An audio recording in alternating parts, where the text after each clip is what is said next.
delivering effective compliance reports. Hello, I'm Stephen Fairclough and I run Delivering Effective Compliance Reports for Redcliffe Trading. Let me tell you a little bit about our course. It's a live webinar, so it's very interactive, and we deliver this in a half-day session, so 3.5 hours. There are three main focal points of the course: producing the actual report, landing the report well with our audience, and then following through to completion. And I'll talk about the types of topic we cover within those three areas in just a moment. But I thought first, let's tell you a little bit about our thought process when we designed this course.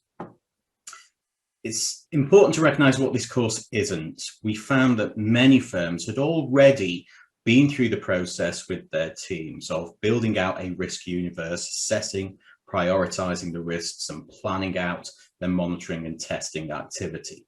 So we don't walk you through those. We don't walk you through the process of actually doing desk-based reviews or interviewing colleagues to understand what's happening. We kind of assume all that's already been done, and what we focus on in this session is producing an effective report and delivering that well. We think about being effective as having the effect that we consciously sought to have up front. Needless to say, if you do want the additional content about building a testing plan, we can certainly tag that on for you in an in-house version of the course. And while we talk about in-house versions, it's useful, I think, to understand that although we build on a UK regulatory background, we do deliver this course internationally. We can either strip out the UK references and replace them with your own jurisdictional requirements, or we can simply position these steps as effective good practices to delivering compliance reports. So for those UK firms, we will position this as aligned to the requirements of the Senior Management Arrangement Systems and Controls Rulebook, as well as the conduct rules and how we demonstrate we treat customers fairly. And as you may know, the FCA links conduct and culture. So we'll consider within the course how our reporting and the management response and follow-up to our reporting both reinforces within the firm the cultural values that we seek to instill throughout our organisation, but also how it helps evidence that to the regulator too. And as I say, we think about the effect that we want to have, and then try and minimise all the noise around the messaging, around the delivery of the findings, so that we help our colleagues to focus on what needs to be done to strengthen our overall risk framework. Let me take you through the three areas that we'll cover.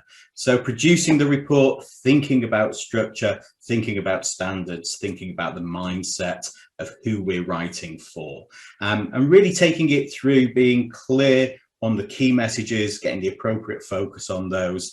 Think about tone as well.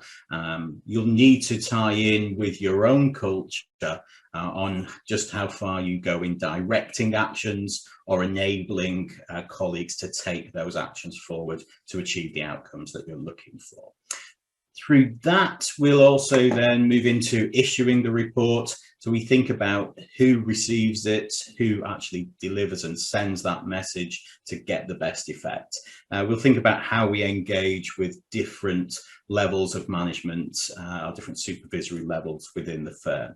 So we can talk and consider the different approaches for those people responsible and accountable for the activities using the RACI model, and also whether we've got additional requirements for those colleagues who need to be consulted or informed around the changes, around the recommendations.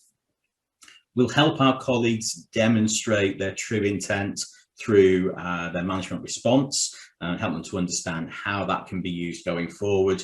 And we'll recognise as well that sometimes we may need to change those reports. So we'll consider the pros and cons of draft versus final report delivery in the first instance, and whether we need to update them and have appropriate records. You can see on the screen closing the sale and gaining commitment. I do recognise that might sound erroneous in a compliance focused course.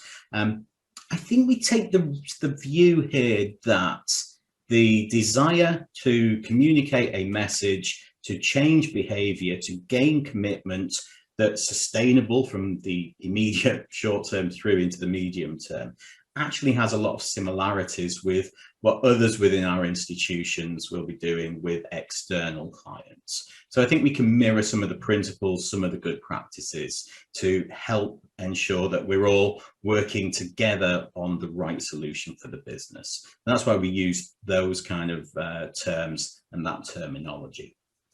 The final part is, of course, the follow-up and closeout. Once we've issued the report, we focus on effectiveness. So, of course, we trust our colleagues to follow through on the actions that they commit to, but we'll consider when and how it's appropriate to verify those actions, and consider how it's much easier, if not necessarily easy, but easier to escalate issues, to raise breaches of commitments if we've got a predetermined route plan through that process. And that helps remove some of the emotional conflict that can happen when we have to escalate and report issues.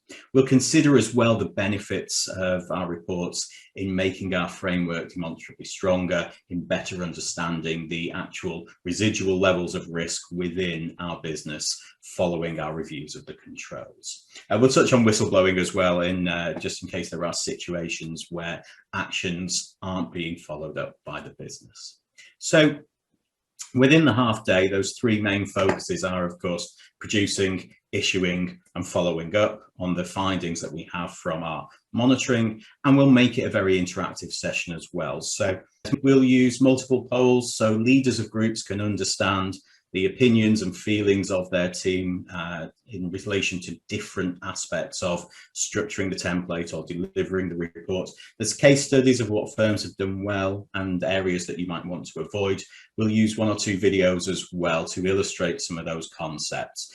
Some of these allow us to benefit from non-financial services related video structures and concepts. So we'll touch on those and bring them back in to a regulatory framework. There's lots of group discussion, and of course, as a live webinar, it's very interactive. I always encourage questions from the group and amongst the group as well. So I hope you found this introduction helpful and useful.